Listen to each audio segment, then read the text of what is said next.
kita lanjut ke pertanyaan berikutnya. Ustaz, saya jadi imam di kantor, sholat asar, rakaat keempat saya bangun, lupa sudah berdiri tegak lalu makmum mengingatkan. Kemudian saya duduk tahiyat akhir. Sujud sahwinya sebelum atau sesudah salam, Ustaz? Sholat apa tadi? Asar. Sholat asar, kemudian mestinya duduk. Terakhir dia malah berdiri. Kemudian Dan sudah tegak. Sudah tegak. Ya. Makmumnya mengingatkan bagaimana ini sholat asar dalam 4 rakaat. Yeah. Ketika sudah berdiri tegak, kemudian diingatkan, ya mesti turun. Mesti turun. Karena kalau dilanjutkan terus, berarti menyengaja 5 rakaat.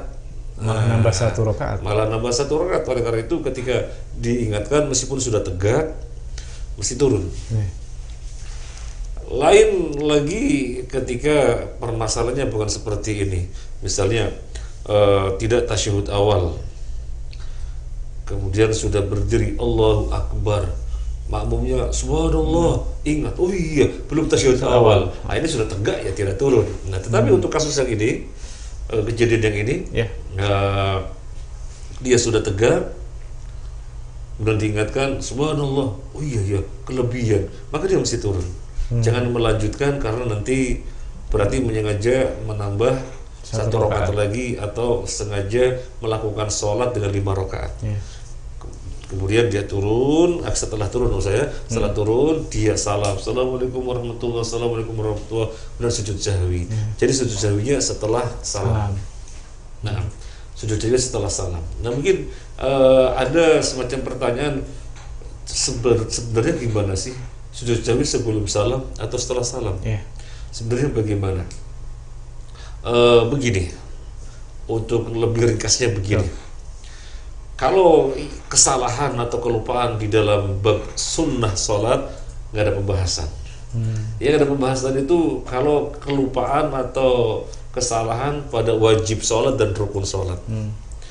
Kalau kesalahan atau kelupaan pada rukun sholat, sujud sahwinya semuanya setelah salam. Tapi kalau kesalahan atau kelupaannya pada wajib sholat, perkara-perkara yang merupakan wajib sholat, maka sujud sahwinya dirinci. Kalau sifatnya penambahan, maka sujud sahwinya setelah salam. Kalau sifatnya pengurangan, maka sujud sahwinya sebelum salam. Nah, jadi kita lihat itu termasuk rukun sholat atau wajib sholat. Itu termasuk rukun sholat atau wajib sholat.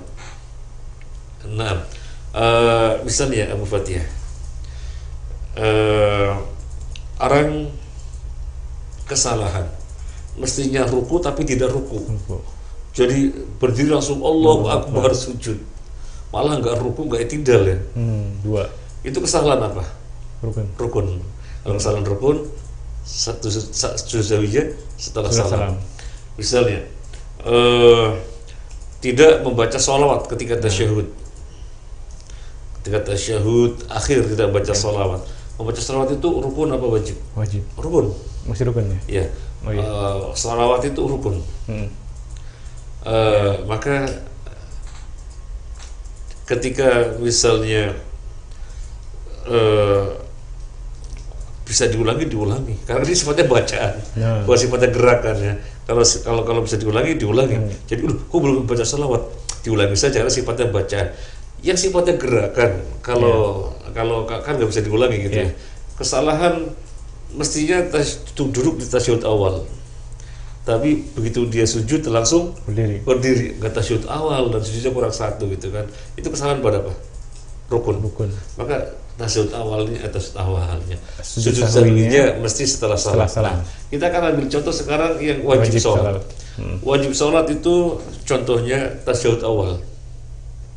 Tidak membaca tasyahud awal karena lupa, rakaat kedua langsung berdiri dan sudah tegak. Kalau misalnya belum tegak, kemudian ingat, ya langsung duduk. Itu sudah tegak, ya sudah berdiri tegak.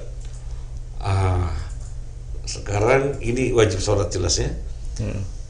Sujud sahwinya setelah salam apa sebelum salam? Sebelum. Wajib setelah salam apa sebelum? Setelah saja. Sebelum. Sebelum ya. Karena sifatnya pengurangan. Pengurangan ya. Iya. Tadi pengurangan ya. Iya. sifatnya kan pengurangan. Nah, kalau pengurangan itu sebelum salam, kalau penambahan sifatnya dia di akhir. Iya, itu saja. Ya. Jadi intinya melihat wajib sholat apa rukun sholat. Kalau kesalahannya pada rukun sholat, seluruh sujud sahwi setelah salam. Kalau kesalahannya pada wajib sholat, maka sujud sahwinya dilihat.